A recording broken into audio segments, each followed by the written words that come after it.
ሆስፒታል እኮ ነው። እኔ በጓደኞቼ በኩል ሄጄባቸው ነው እንጂ ያለ ቀጠሮ እኮ ማንንም አስተናግዱ። ከፈለግሽ ደግሞ አንቺ ይዘሽላት መሄድ ትችያለሽ። እሺ፣ ግን ምን ያህል ቀን ነው የሚያስቆዩት? ስንቴ ነው የምነግርሽ? እስኪ ሳላት እዛም ቆይቶ አይቀርም እንዴ? ስንቴ ነው ደጋግሜ የምነግርሽ? እሺ፣ ግን እየሄድኩ መጠየቅ አልችልም? አይ አሁንስ አበዛሽው። ከአሁን በኋላ ግን ሌላ ጥያቄ እንዳትጠይቂ። እንደውም ብቻሽን እንጂ እኔ ወደ ቢሮ መሄድ አለብኝ። ተኛ ደረጃ ስለሆነ ከሚጥላት ነገር ጋር ተደምሮ እዚሁ ተኝታ ማገገም አለባት ብለው እዛ አስቀሯት።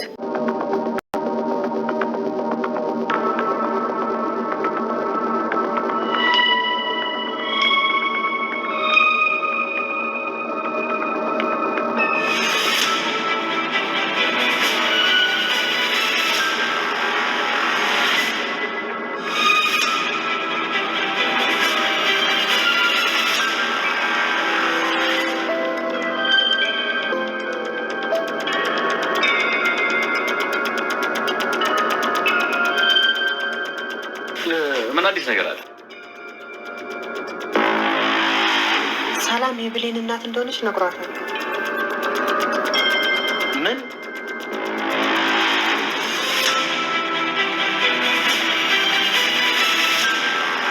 ወይዘሮ ገነት እንግዲህ ጎረቤት እየሆነችው አሁን ላይ ከአቶ በኃይሉ ጋር እየሰራች ትገኛለች። በጣም ነው የገረመኝ። ምክንያቱም እንግዲህ አብራት እየበላች እየጠጣች ማለት ነው። እጅግ በጣም መርዟን እየረጨች ትገኛለች። ምክንያቱም ወይዘሮ ገነት የምትላትን እያንዳንዱ ነገሮችን ወስዳ ለአቶ በኃይሉ ታቀብላለች ማለት ነው። ስለዚህ የአቶ በኃይሉ ተላላኪ ነች። እጅግ በጣም ነው ከባድ የሚሆነው። ምክንያቱም በቃ የሆነን ነገር ራሱ በሆነ ነገር ማጣራት ራሱ አልተቻለም ማለት ነው። እያንዳንዱ ነገር ወይዘሮ ገነት የሰማችውን ነገር እንኳን ይህን ነገር ለማንም አልናገርም በማለት ይህ ውሸት ሊሆን ይችላል ብላ አፍና አሁን እንግዲህ ለጉረቤቷ ለምቀርባት ለምታወያያት ማለት ነው እንደዚህ የሆነ ሰው ደውሎልኝ ነበር እና ሰላም ትክክለኛ የብሌን እናት መሆኗን ነገረኝ። እኔ ግን እንደ በፊቱ እንደ ወይዘሮ አልማዝ ለብር ብላ እንደመጣችው እናት እንዳትሆን ብዬ ያልሆነ ነገር እንዳይፈጠር በማለት እንግዲህ ነገሩን ደብቄያለሁኝ። ምን ይመስልሻል? በማለት እንግዲህ ጉረቤቷን አወያይታት ነበር ማለት ነው። ተነገረሽ እንዴ? እንደዚህ ተባለ እንዴ? ይህ እንዴት ሊሆን ይችላል? ግን ደግሞ እንደ በፊቱ ደግሞ ልጅሽ ልትጎዳብሽ ትችያለሽ። ከዚህ በፊት እንግዲህ ለወይዘሮ አልማዝ ውሸት ነው፣ ስለዚህ አሁንም ደግሞ ውሸት ነው የሚሆነው። ነገሮቹን ሳታረጋግጪ ሄደሽ ለእሷ መናገር የለብሽም በፍጹም። ይህማ አይሆንም። የሷ ልጇን አግኝታለች አይደል እንዴ? ከልጇ ጋር እንዴ የምትኖረው በማለት እንግዲህ ጎረቤቷ ወይዘሮ ገነትን ሀሳብ እንግዲህ ታሰርዛታለች ማለት ነው። አዎ ልክ ነሽ፣ መናገር የለብኝም ዝም ነው ማለት ያለብኝ በማለት እንግዲህ ወይዘሮ ገነትን ዝም ብላለች ማለት ነው። በነገራችን ላይ እጅግ በጣም እኔ ብሌንና እንዲሁም ደግሞ ሰላም በነገራችን ላይ ውስጣቸው ያው ብሌንም ማለት ነው እናቷ በቃ እሷን ስታቅፋት ይብን አሳዳጊ እናቷ ጋር መሄድ እፈልጋለሁኝ እያለች እንግዲህ እንደሄደች ሁላችንም የምናስታውሰው ጉዳይ ነው ማለት ነው። ያ ማለት እንግዲህ ትክክለኛ እናቴ ናፈቀችኝ ስትላት ነበር ለሰላም ማለት ነው። ሰላምም እንግዲህ አሁን ላይ ማስታወስ ሆነ ምንም ነገር ማሰብ አትችልም። ምክንያቱም በቃ ራሱ አቶ በኃይሉ እንድትጨናነቅና እንደዚህ እንድትሆን እንድታብድ ያደረጋት ራሱ ወንድሟ ስለሆነ ማለት ነው። ነፍስ ያላጠፋችውም ነፍስ አጥፍተሻል በማለት እንግዲህ ወይዘሮ አልማዝ በእሷ ምክንያት ህይወቷ እንዳለፈ ነው እንግዲህ እሷ የምታውቀው። ግን ደግሞ ወይዘሮ አልማዝ ምንም ነገር አልሆነችም። በነገራችን ላይ ወይዘሮ አልማዝ ይብል በህይወት እንዳለች አቶ በኃይሉ ማለት ነው ለዳግም ይብን አልነገረውም ማለት ነው። ዳግም አሳልፎ በእርግጠኝነት ያው ሰላም ስትጨናነቅና እንደዚህ ስትሆን ስለሚያይ ያው እውነቱን ስለሚነግራት ዳግምን አልነገሩትም። ቃል ግን ታውቃለች ማለት ነው። ምክንያቱም ነፍስ ሳታጠፋ አጥፍታለች እንደተባለች ማለት ነው። እና እሷ ያው ከበኃይሉ ጋር ስለምሰራና ጥቅሟ እንዳይቀርባት በማለት እንግዲህ ሰላም ምንም ብትሆን ምንም አይመስላትም። ሲቀጥል እንግዲህ አሁን ላይ ሰላም ማለት ነው አብዳ እንኳን ማለት ነው። ምክንያቱም ብሌን ራሱ ልጄ ነሽ በማለት እንግዲህ ብሌን ነው እየቀረበቻት ያለችው ማለት ነው። ሲቀጥል ቃልንም ውጭልኝ፣ አንቺ የኔ ልጅ አይደለሽም፣ ከዚህ ምን ትሰሪያለሽ? ውጭልኝ እያለቻት ነበረ ማለት ነው። አሁን ላይ እንግዲህ ብሌንም በጣም እየቀረበቻት መታለች ወይዘሮ ሰላምን። ለምንድን ነው የምቀርባት? ቢያንስ እንኳን አሁን ላይ ጥሩ ላይ ስላልሆነች እሷ የፈለገችውን ያክል መሄድ አለበት። ምክንያቱም አንቺ ልጅ ነች ካለች ደግሞ እኔም ደግሞ እሷን መጠጋት ግድ ይለኛል። በቃ እሷ የፈለገችውን ያክል ለማድረግ ፈልጌ እንጂ እኔ በውሸት የአንቺ ልጅ ነኝ በማለት ለመቅረብ ፈልጌ አይደለም በማለት እንግዲህ ለቃልም አስረድታታለች ማለት ነው። ሲቀጥል ደግሞ ቃልና ብሌን እጅግ በጣም ተጨቃጭቀው ነበር። ሁለታቸው ሲጨቃጨቁ ከኋላ በመምጣት እንግዲህ ቃልን አጥቅታታለች ማለት ነው። እና ቃል ራሷ በጣም ነበር የደመው በጣም ነበር እየተጎዳችው ማለት ነው። እና ይህን ነገር ደግሞ ለምን እንዳደረገችው እና ለምን ልጅን ትመቻታለች ወይም ደግሞ ለምን ልጅን ትታገኛለች በሚለው አንጻር ነው እንግዲህ ወይዘሮ ሰላም ይህን ነገር ያደረገችው። ለምን? ምክንያቱም እሷ ትክክለኛ ልጇ ብሌን ሁና ስለተረዳቻት ማለት ነው። እና በነገራችን ላይ ይብን ራሱ ወይዘሮ ገነት ይብን ውስጣቸው ራሱ እውነቱን ነግሯቸዋል። በቃ እውነቱን ነግሯታል ማለት ነው። እና ይህን ነገር ነግሬያቸው ነገሮቹ ቢፈቱ እጅግ በጣም ደስ ባለኝ፣ ግን ደግሞ ላይሆን ይችላል እያለች ወይዘሮ ገነትም እጅግ በጣም ሲያሳስባት ነበር ማለት ነው። እና አቶ በኃይሉ ያው ብሌንን የሆነ ነገር ጠይቋታል። ምክንያቱም አንቺ ያልሻትን ነገር ትሰማለች። ስለዚህ አሁን ላይ ደግሞ ሰላም ወደ ራሷ መመለስ አለባት፣ የግድ መሻል አለበት። ስለዚህ ሐኪም ቤት መሄድ አለብን በማለት እንግዲህ ይህን ነገር ደግሞ አንቺ ንገሪያት፣ ወደ ውጭ እንውጣ ብለሽ አብረን እንደምንወጣ ንገሪያት በማለት እንግዲህ ለሰላም ብሌን ነግራት ነበር። በነገራችን ላይ አቶ በኃይሉ ወንድሟ እንደሆነና እንዲሁም ደግሞ ለብሌን አጎት እንደሆነ ነግራታለች ማለት ነው። እና አቶ በኃይሉ ፊት ለፊቷ ላይ በጣም ነበር ያለቀሰው ማለት ነው። በቃ እያስመሰለ ነበር እውነት ያዘንና እንዲሁም ደግሞ ሰላም እንደዛ በመሆኗ ውስጡ የተጎዳ በመምስመል ያው የለመደውን ማስመሰሉን ቀጥሎበታል ማለት ነው። እና ብሌን እሺ ብላ እንዲሁም ደግሞ ሰላምን ጠይቃት ወደ ውጭ እንውጣ ከወንድምሽ ጋርና እንዲሁም ደግሞ ከአጎቴ ጋር ተዝናንተን እንመለሳለን ብላት ነበር። አብረው ነበር የወጡት ማለት ነው። ስለዚህ ሆስፒታል አስቀምጧታል።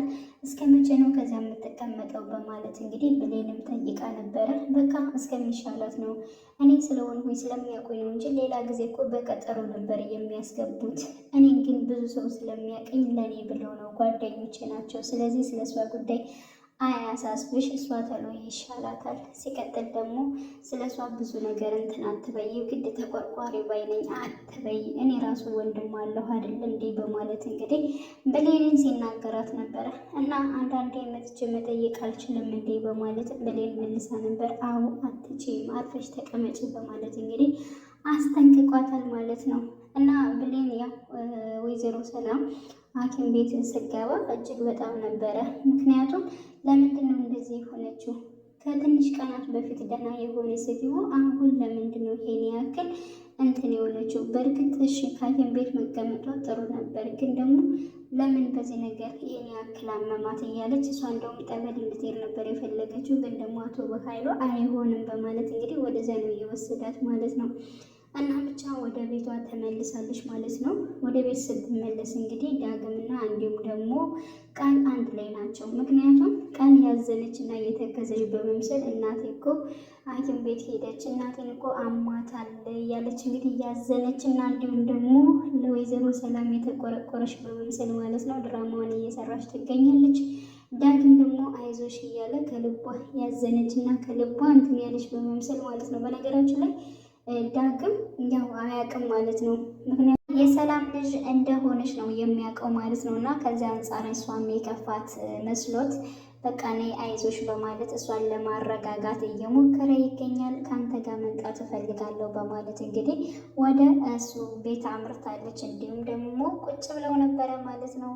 እና በጣም ነው የጨነቀኝ፣ ልታረጋጋኝ በመሞከር ደግሞ በጣም ደስ ብሎኛል እያለች ብቻ ግን ዳግምን እየቀረበችው ትገኛለች። እንዲሁም ደግሞ ልስመው ጠጋ እያለች ነበረ። በወቅቱ እንግዲህ ብሌን ገች ብላለች ማለት ነው። ምክንያቱም ወደ ቤት ስትመለስ ወይዘሮ ሰላምን እንግዲህ ከሆስፒታል አድርሳ ወደ ቤት ስትመለስ ከዳግም ቤት ለመግባት እየሞከረች ትገኛለች። ትደርስባቸዋለች ወይስ አትደርስባቸውም የሚለው ነገር እንግዲህ አጓጊ ፓርቲ ይሆናል ማለት ነው። ምክንያቱም እንግዲህ ዳግም ያው ብሌንን ነው የሚወዳት። ቃል ግን ብዙ ጊዜ ማለት ነው ዳግምን ለማሳሳት በጣም ትሞክራለች። ዳግም ግን በጣም ከእሷን ለመሸሽ እየሞከረ ይገኛል። ይህን ለጓደኛው ደውሎ ማለት ነው ብሌንን በጣም እንደሚወዳትና እንደሚያፈቅራት ለጓደኛው እየነገረው ነበር ማለት ነው። ጓደኛው በጣም እያፌዘበት ነበረ። በቃ ችግር የለውም አብራችሁ ሆናችሁ ጠዋት ደውሉልኝ ቁርስ ስትበሉ በማለት አንተ እንደዚህ አይነት ነገሮችን አትናገር፣ እኔ እኮ ለቁም ነገር ነው የምነግርህ፣ አንተ ትቀልዳለህ እንዴ በማለት እንዲሁም ከጓደኛው ላይ ስልኩን ዘግቷል ማለት ነው። እና ብሌን ለእንደዚህ አይነት ነገር አይደለም የምፈልጋት፣ እኔ እሷን የምፈልጋት ለቁም ነገር ነው፣ ለህይወቴ ነው፣ የልጆቼ እናት እንድትሆን ነው የምፈልገው እንጂ ለሌላ ነገር አይደለም እያለ እንግዲህ ውስጡ እየተናገረ ይገኛል ማለት ነው። ስለዚህ አሁን ላይ ማለት ነው ብሌን ያው ቃልንና ዳግምን አንድ ላይ ታገኛቸዋለች ወይስ ደግሞ አታገኛቸውም የሚለው ነገር በእንደዚህ አይነት መልኩ ህይወቷን መቀጠል የለበትም። በጣም ብዙ ነገሮችን ተሰቃይታለች፣ ብዙ ነገሮችን ሆናለች። ደግሞ ከራሷ ከልጇ ጋር ማለት ነው ከቃል ከውሸተኛዋ ምንም ነገር ከማታዝነው ሳይሆን ሮሩ ከሆነችው ከብሌን ከትክክለኛዋ ልጇ ጋር አንድ ቀን የምትገናኝ ይሆናል። ስለዚህ ጤናዋ ወደ ራሷ መመለስ መቻል አለባት።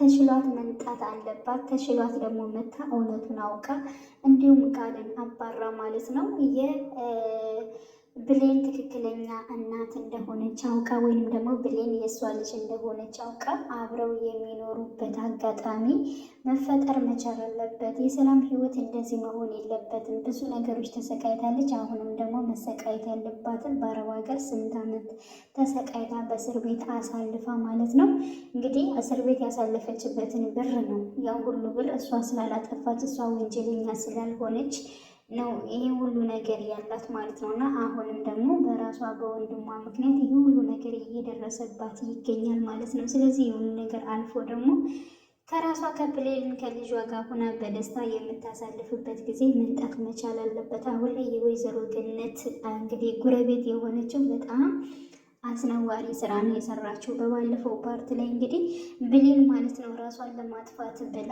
እንዲሁም ደግሞ ከቤት ውስጥ በመንጣት እንዲሁም ቡና ቀራሯ በጣም ብዙ ነገሮችን ብሌን ደስ እንዲላት እንዲሁም ደግሞ ወይዘሮ ገነት ደስ እንዲላት ብዙ ነገር ስታደርግ ነበር እና በጣም ደስ ይላል እኮ እንደዚህ ጎረቤት የሆነ ሰው እያልን ብቻ በጣም ስናሞጋግሳት ነበር። ጭራሽ አሞጋግስተን ሳንጨርስ ደግሞ ሴራ እየሰራች ትገኛለች ማለት ነው። ምክንያቱም እንግዲህ ከአቶ በኃይሉ ጋር እየሰራች ትገኛለች፣ በገንዘብ እየተገዛች ነው ማለት ነው። ስለዚህ ጓደኛዋን ጎረቤቷን አሳልፋ እየሰጠቻት ትገኛለች ማለት ነው። እና ይህ ሁሉ ሚስጥር እንግዲህ ወይዘሮ ገነት እንደሰማችና እንዲሁም ደግሞ ሳሚ እንደነገራት አቃ ሄዳ ሁሉን ነገር ለአቶ በኃይሉ ተናግራለች። እንግዲህ አቶ በኃይሉ ምን ሊያደርግ ይችላል? ምክንያቱም ይህን ነገር የተናገረው በቃ ሳሚ ነው ብሎ ደግሞ ጭራሽ ከሳሚ ጋር የሚጣሉ ነው የሚሆነው ማለት ነው። ሳሚ ይህን ነገር ያደረገው ያው አቶ በኃይሉ ከሰላም ተቀብሎ 2 ሚሊዮን ብር ብቻውንማ አይበላም። ስለዚህ ይህን ነገር ከማድረጉ በፊት እኔ ነገሮችን ብጥብጥ ነው የማደርግበት በማለት እንግዲህ ይህን ነገር አድርጎታል ማለት ነው እንጂ ሳሚ ለወይዘሮ ገነት አሊያም ደግሞ ለብሌንም አስቦ አይደለም ማለት ነው። ለነሱ ቢያስብና እንዲሁም ደግሞ አሁን ብሌን እወድሻለሁ አፈቅርሻለሁ ይላታል ማለት ነው። ግን ደግሞ በቀላሉ የሚወዳት የሚያፈቅራት ቢሆን እንኳን ትክክለኛ እናቷን እንድታቅ ያደርግ ነበር ማለት ነው። እና ብቻ ግን በልህና ከአቶ በኃይሉ ጋር ሲጣላ ነው እንደዚህ አይነቱን ነገሮችን እሱ የሚናገረው ማለት ነው።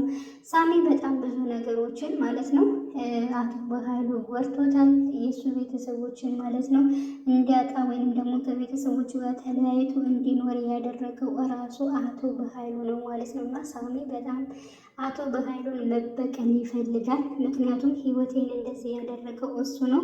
የእሱ የሆነን ነገር እያንዳንዱ እቀበለዋለሁ አሳየዋለሁኝ በማለት እንግዲህ ይገኛል። አሁን ላይ ቀጣይ ፓርት እንግዲህ ሁላችንም አብረን የምንጠብቀው ይሆናል። ውድ የቻናሌ ተከታታዮች ቤተሰቦች በያላችሁበት ሰላማችሁ ይብዛልኝ። ለቤቴ አዲስ የሆናችሁ የደወል ምልክቱን በመጫን ቤተሰብ የሆኑ ነባር ቤተሰቦችም ስለምታበረታቱኝ አብራችሁ ስላላችሁ እጅግ በጣም አመሰግናለሁ። መልካም ጊዜ ተመኘሁላችሁ።